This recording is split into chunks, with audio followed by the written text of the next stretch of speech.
we put so many systems in place and we have so many procedures and policies and expectations. And a lot of the time we have a hard time getting people to follow them. But then they're creative enough to create their own systems that work and follow them, and smart enough to do it on their own. So it just shows the ingenuity of the young baristas. Welcome to the Coffee Experts Club, where we discuss all of the insights, expertise, and drama that goes into making your passion your profession.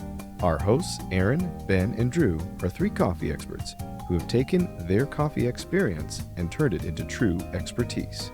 They have consulted with major coffee brands throughout the United States and beyond, providing operations expertise and growth strategy for drive-through openings, multiple locations, and everything in between. So brew yourself a cup and hang out a bit with the Coffee Experts Club.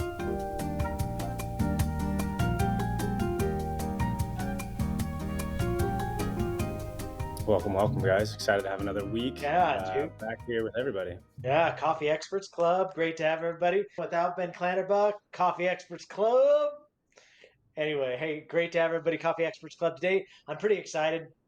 The guest we're going to have on the show today has been a longtime friend for Drew and I both, and it has been somebody that we've been really able to spend time around, see his expertise in coffee.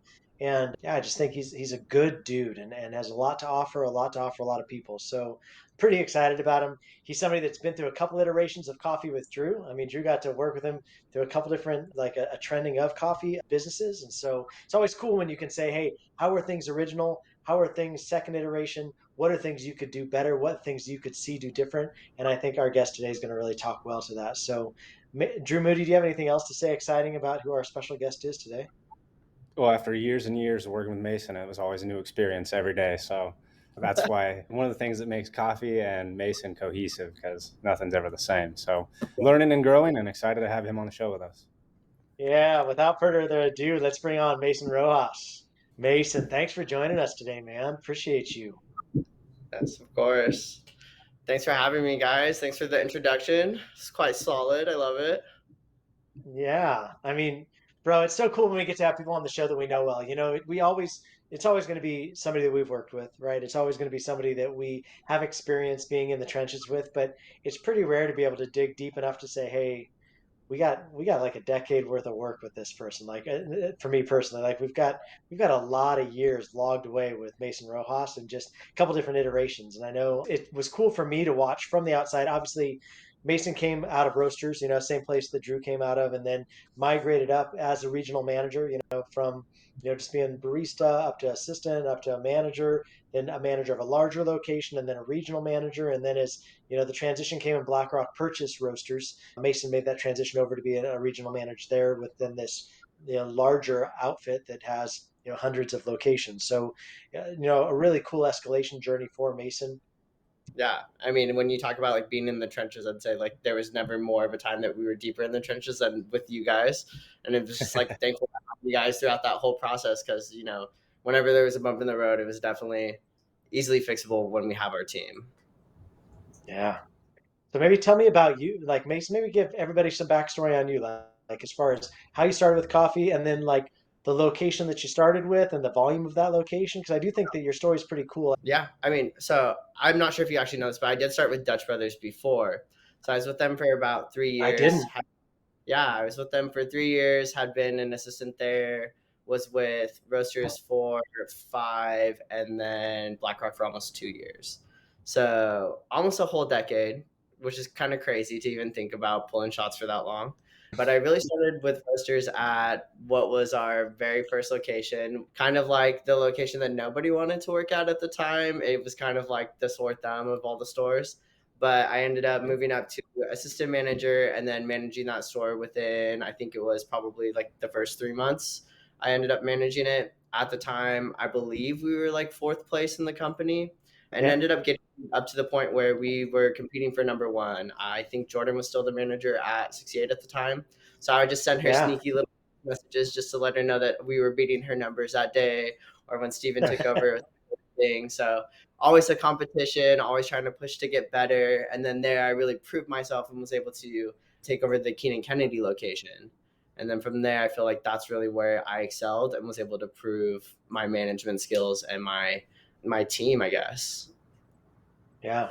And I mean, obviously, like in that growth, I feel like those were different caliber stores too, right? Like single-sided drive-through, right? Like as far Yep. as there was a walk-up and a single-sided, and our oldest drive-through, right? The one that needed probably the most love, like as far as just The most. had the least touch to it, right? Yep. But was obviously it just was a killer location for us because it was across the street from the community college, right? So you had a lot of traffic from there in the parking lot of a Red Lion, so you had some traffic that was walk up from there and just a nice, good thoroughfare, you know? So, I mean, a lot of different kinds of locations, a lot of different kinds of volume. King Kennedy was, like you said, became one of our highest volume stores and punched at all the biggest ones. And I think by the end was one of the largest producers of all of them. So I think it's cool just to see your ascension in that. Yeah, and that store, primarily why I went there was it was like our problem store. We were having a lot of issues, a lot of complaints. The double-sided drive-through is just always such an intimidating factor for a lot of people, I feel like. The process of having both windows going at the same time, sharing the back bar, it was something that everybody's, I feel like, probably still is kind of intimidated by or afraid of. And it just kind of takes someone going in there and like setting out all the processes and making it simplified. And realistically, I feel like that's what launched Kennedy into being one of the top locations. Yeah, I mean, I worked in coffee for almost just as long as you, but I was always a cafe guy. So Yep. even at the end of my career, the double-sided drive-through was intimidating. It didn't matter how long you've been in coffee. That's just a unique business model. When you run a double-sided drive-through, you run two stores in one. You know, you're not just Yep. running the one store that's producing. It's almost two separate teams, two forms of communication. It's like the left brain and the right brain have to communicate in different ways to each team all the time. You're juggling so many things. And through my experience with you at Roasters, one of your superpowers, I think, was connecting with your team on every level. You could talk with your openers and your mid shifters and your closers, and it was always the same Mason. Managing in the same way, producing similar results in your people. Yeah. Especially key when you have so many people on, because I think the most we ever had on a shift was like 14 at a time. For me, it was like we have to have all these people in the hive, like all the bees have to be working. They all have their little job that they have to do. It was just necessary. And I mean, we ended up doing, I think the most was a $1,200 hour one time. That's like it's just insane. And that should never have really have happened, but You're almost like a conductor, this little symphony of movement between your people. Because I mean, and oh, it got more intense when we got the car timers put in. Did we open Keen with the car timers, or did we install timers well, post? we installed them post because I don't know if you remember this issue where we had the car time cheating issue at Kennedy. Going Yeah, to of car. course. So then the car timer became an issue, yeah. But there was no car timer back then, I believe. Yeah. Can we just talk about that story for a minute? Like car time cheating, like that was, I mean, that like of all the coffee that we've seen, Drew, of all the different things, shenanigans people pull, that was one of the most legitimate shenanigans I've ever seen in my entire life of trying to game a system on car times. Can we just talk about that for a second? Because that was pretty rad and something for people to watch for. You put something in place for the sake of trying to justify like how much volume are you doing and how much support do you need and like how many cups are we moving and all those different things. And then when you're like, wait, what's happening over there? Like that would because we're also like bonusing people out. Do you want to talk about that a little bit, Mason? I think that's an interesting story. Yeah, because I mean, there's I feel like two ways to go about the car timer. One way is to like incentivize it and be like, okay, you guys have really great car times. You could get this A, B, C, D, E, or like maybe your baristas have a really good car time for this week. You could give them some kind of prize or something. Or you can go the opposite way and penalize them for every single car time over like a specific amount, like 5 minutes. And we kind of started out with that route, and it ended up, I feel like, kind of biting us because instead of the car timer helping us and then seeing it as something fun or something to like beat their time, beat their score, it was we're gonna get in our car and drive back and forth on the car timer to make sure that our so it's interesting because if you give them kind of the opportunity to do that and to not get in trouble, they're gonna do whatever they can. But that's why I think incentivizing that car timer and making it something that's positive is a little bit more important. One of the funny things about that story is that we put so many systems in place and we have so many procedures and policies and expectations, and a lot of the time we have a hard time getting people to follow them. But then that example is that they're creative enough to create their own systems that work and follow them, and smart enough to do it on their own. So it just shows the ingenuity of the young baristas. Very true. Yeah. If there's a rule, they're gonna figure out how to break it. So might as Mm-hmm. well make it a fun one. I love it. So, May, sometimes so on the show, usually we ask a couple set of questions, and like so, one of them is like, what's something one of the best stories you've got, like one of the best lessons you've learned or taught one of the most difficult hurdles that you got through, either past or present. I'd love to hear like whatever stories you want to share with us, man, because I feel like you're a wealth. You've been at a lot of different places. You've worked with a lot of different baristas. You saw Roasters through a really dark season of like, COVID, and then like all the hard things that came out of that on the other side, and then the pick me up of BlackRock. But then I know even in that, like there was some things that you're like, I wouldn't do it this way. I would actually do it this other way. So maybe talk about some of those things. Yeah, I think, that's something that's always going to be really important, especially if you're in a leadership position, because you are essentially there to, yes, lead the business and to make the business money, but you're also there for your team, making sure that your team isn't being drowned by all the requests of the business. Obviously, there's stuff that has to get done, but you have to make sure that they are given the tools to do it correctly. I think one of the hardest things that I had to go through just throughout all my years consistently is just letting people fail, but letting them fail like gracefully, and letting them fail with opportunities to do better, with everything they need to improve for the next round. Because there's a lot of times where we spend way too much time focused on fixing the problem, doing the problem for them, versus teaching them how to do it, giving them the systems, the procedures, everything they need to truly succeed. And then at the end of the day, doing all those steps, it really just allows you to have more time to yourself and have more time to focus on the bigger issues. I think it's probably one of the biggest things that I've had to teach myself over time. But like also not trying to own everything, right? I think you did a really good job at, hey, these are the things that I need to control, and these are the Mhm. things I'm going to empower others to do. And I'm not going to Yeah, try and get messy and like trying to control what they're doing. I'll hold them accountable, but I'm not going to try and do what they should be doing, because that's what's going to enable me to do what I need to do. I mean, essentially, right? yeah. And I think that that's something too that's important when it comes to scaling your business and when it comes to opening new locations. A lot of people are going to go one way where they open up a bunch of shops really fast, and then they have 100+ stores, and then they're kind of scrambling to backfill all these other little things that needed to be done, versus maybe spending too much time focused on one store and not expanding your business. There's like a delicate balance there where I've seen both sides, where roasters, we exploded really fast for a little bit, and then we kind of sat back on our heels, and we had to backfill those positions with BlackRock. I feel like they may have gotten too big too quickly, and then there's a lot of stuff that was missed in the gaps that had to be filled in after. So it's just that like fine, delicate balance of like teaching everybody what they need to properly grow the business. Growth can kind of come at the expense of culture too. So in your growing, we were almost, religious about raising people up from within. We didn't hire on managers very often from outside because we wanted the culture to stay strong.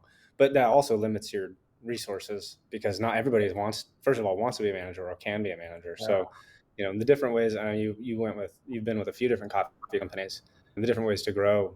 You can grow exponentially. I think if you're as long as your culture allows for outside opinions, because ours is kind of all under the same house. One thing too that's always hard is like to speak up, especially at a big table, or especially when you are talking to your boss and say, this isn't right, or this is something that should be fixed. That's something that I'm well known for. But at the end of the day, I feel like it is important. There's a lot of stuff out there that does get swept under the rug that needs to be addressed. And being that person, it is helpful. And it's helpful to the whole team at the end of the day.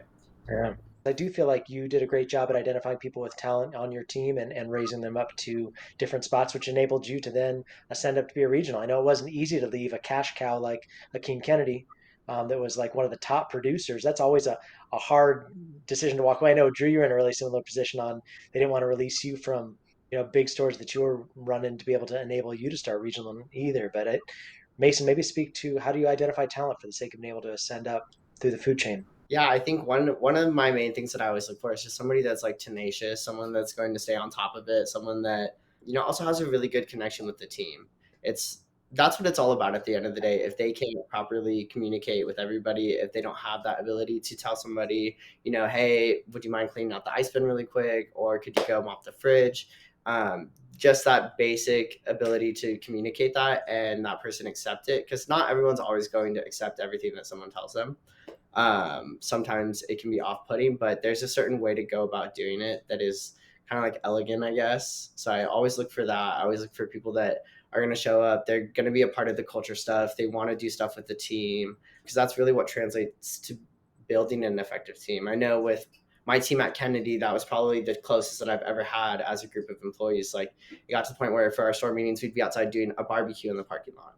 like stuff like that. And employees that have ideas like that, they want to do things like that. Those are the kind of people that I want on my leadership team, because that means that they're going to want to help grow the culture. They're going to want to help progress everybody at the same time. That's interesting. It's an interesting concept because Drew, you were just talking about culture too. Like, how do you preserve your culture? But that's an interesting addition, Mason. How do you find people that are actually contributing to your culture, not just continuing, but contributing, like having new ideas that are going to, add more and more and more to just the health of the place. It's good. So I never had a team. Even I think biggest team was barely 16 people. We never had 14 people on a shift, so it was easier to delegate small tasks to people. So how did you find?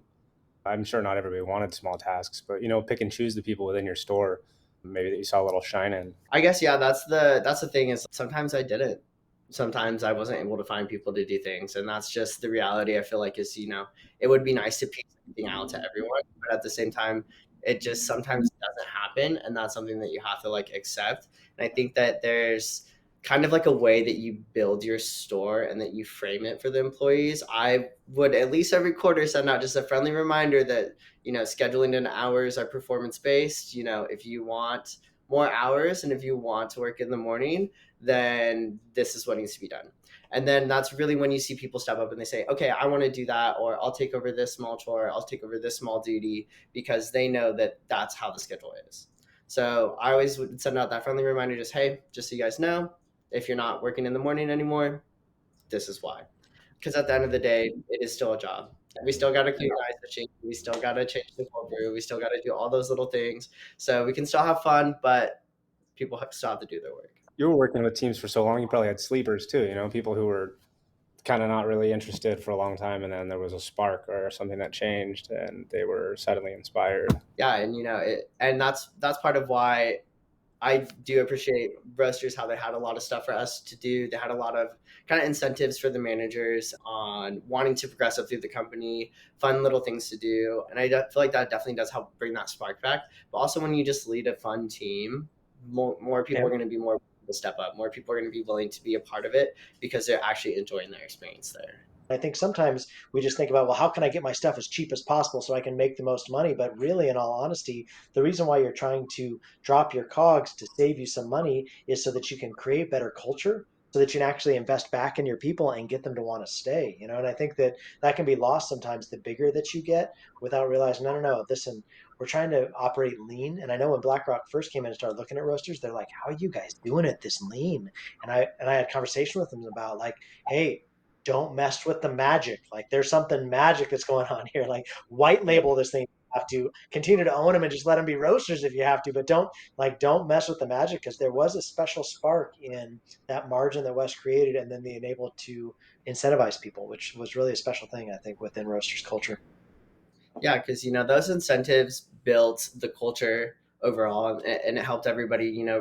I feel like really get into the coffee shop experience, because nowadays everybody has a rocket, everyone has a horchata, everyone has those drinks that we had that were our staples, and at the end of the day, it's all about the experience at the coffee shop. They can go down the street to another coffee shop now, probably get something similar. It's never going to taste the same as when like we made it, of course, but Of course. of course, but that's the thing, is it's an experience. It's going there, talking to your favorite barista. When they're happy, the coffee just overall tastes better. And I feel like the customers really feel and like vibe off that. In the couple minutes we have left, Mace, like, tell us. I know coffee has been something that, like, you've been doing, like, and you have done, but it also has kind of progressed you into a future career. And I think that it's good for people to realize that too. I think there are seasons for people, and I think you obviously ascended within coffee all those years, and it's taken you into something else cool too. I don't know if you want to talk about that a little bit too, because I think that you're doing something pretty cool now as well. Yeah, and I think that it was definitely one of the hard things for me, doing coffee for so long, but also recognizing that, like, I need to give back some time to myself, and then I need to do something for myself now. So now I am a agency coordinator for combined insurance. So I deal with life, accident, disability, cancer, critical illness insurance, but I work in the employee benefits realm. So I spend all day going out there talking to different business owners about all the products that we have to offer their employees, and whether or not they want to be on the side of employers that don't offer benefits versus the side that does, only about 58% of small to medium sized businesses right now offer employee benefits. So you can either be on that one half where they're going to want to go work for you because you have something to offer them, or you can be on the other half where they're going to probably be there for a little bit and your retention rate is going to be a lot lower. So it's just me going out there, educating them. I'm also one of the trainers for our company, so I spend a lot of time doing that now. But it's nice to be able to take all my skills of, training with BlackRock and Roasters. That was one of my skills and one of my fortes. And then now doing that in my new job, it's way different rules, obviously, way different policies, but I have to make sure that, everyone's still having fun during training.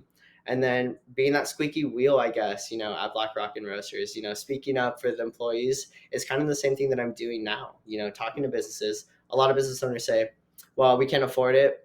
It doesn't cost the business any money. Your employees are paying for it. If they want it, then that means they want it. So it's just kind of doing that whole same process over and over again of like fighting for the employees, just on a different scale, I guess. I love it, Mason. Taking all the things that you learned all those years at Roasters, slinging coffee and loving on your baristas, man, and taking it on into future. So I think that's one of the most exciting things for me about coffee is giving people skills as they grow, and then making sure you're escalating your people so they're growing with the skills, and then being able to realize, hey, listen, let's release them into the wild. Let's let them go and do what's in their heart to go do, and realize that you contributed to that. So I just want you to know, Mace, like it's been so good just to watch you ascend in your journey, man, and just to watch you like go from being like a kid, right, to being this man now of having your own career, doing your own thing, and just super grateful for you, brother. And just to watch you and the way you love your people and lead your people has been super special for me. So really grateful to have you today on Coffee Experts Club. Thanks, boys. I miss you guys a lot. It's great seeing you. I'll come back anytime. I hope you guys have a great day. Thanks for joining us for Coffee Experts Club, and we'll see you next week. Thanks so much for joining us today. For those of you who are looking to become a coffee expert yourself, we offer an incredible, thorough training online for opening your first coffee drive-thru at www.myfirstdrivethru.coffee.